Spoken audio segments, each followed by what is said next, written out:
बहुत समय पहले पहाड़ों और घने जंगलों से घिरे एक राज्य में एक राजकुमारी रहती थी, अनन्या। उसका जीवन बाहर से बेहद सुंदर था। महल, दौलत, सेवक, सब कुछ। लेकिन अंदर से वो अकेली थी। उसके पिता राजा बहुत सख्त थे और उसे महल से बाहर जाने की अनुमति नहीं देते थे। अनन्या को सबसे ज्यादा सुकून मिलता था महल के पीछे बने पुराने बगीचे में। वहीं एक दिन उसे एक हरा भरा तोता मिला, जिसकी आंखों में अजीब सी चमक थी। तोता बोला, राजकुमारी, क्या तुम सच में खुश हो? अनन्या चौंक गई। तुम बोल सकते हो? तोता मुस्कुराया। मैं सिर्फ बोल नहीं सकता, मैं सच भी दिखा सकता हूं। उस दिन के बाद तोता रोज उससे मिलने आने लगा। धीरे धीरे वो दोनों अच्छे दोस्त बन गए। तोता अक्सर उससे कहता, तुम्हारी दुनिया इस महल से बहुत बड़ी है। एक रात तोते ने कहा, अगर तुम्हें अपनी असली पहचान जाननी है तो मेरे साथ चलो। अनन्या डर गई, लेकिन उसके अंदर एक अजीब सी जिज्ञासा भी थी। वो चुपके से महल से बाहर निकली और तोते के पीछे पीछे जंगल में चली गई। जंगल अंधेरा और डरावना था। रास्ते में कांटे, जंगली जानवर और अजीब आवाजें थीं। कई बार अनन्या डर के मारे रुक गई, लेकिन तोता हर बार कहता, हिम्मत रखो, यही तुम्हारी परीक्षा है। कुछ दूर चलने के बाद वो एक गुफा के सामने पहुंचे। गुफा के अंदर से ठंडी हवा आ रही थी। तोता बोला, यहीं तुम्हें अपने सवालों के जवाब मिलेंगे। जैसे ही अनन्या अंदर गई, गुफा का दरवाजा अपने आप बंद हो गया।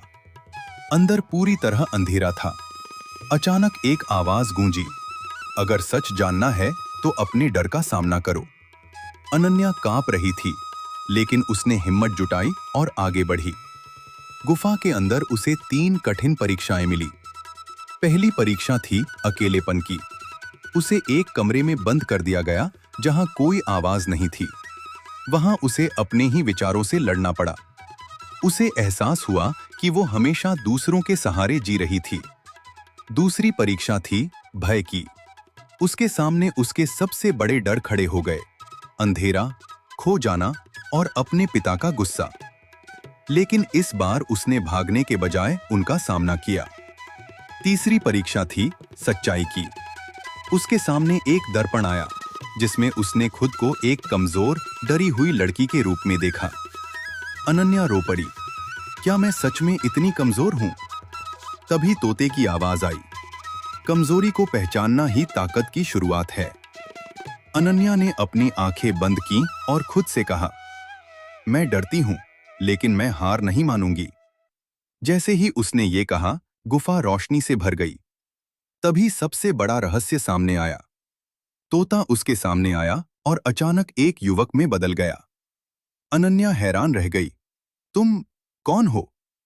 वो बोला, मैं इस राज्य का असली उत्तराधिकारी हूं। मुझे एक श्राप के कारण तोता बना दिया गया था। और ये सब तुम्हारी परीक्षाएं इसलिए थीं ताकि तुम अपनी असली ताकत पहचान सको। अनन्या स्तब्ध थी। युवक ने आगे कहा, तुम कोई साधारण राजकुमारी नहीं हो। तुम्हारे अंदर एक सच्चे नेता की शक्ति है। लेकिन जब तक तुम अपने डर और कमजोरी को नहीं समझती, तब तक तुम इस राज्य को सही दिशा नहीं दे सकती। तभी गुफा फिर से हिलने लगी और वो दोनों बाहर आ गए। जब वो महल लौटे तो सब कुछ बदल चुका था। राजा बीमार थे और राज्य संकट में था।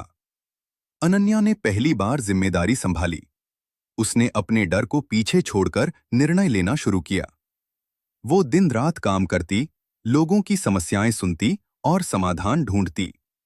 कई बार उसे असफलता मिली, कई बार लोग उसकी आलोचना करते, लेकिन अब वो हार मानने वाली नहीं थी।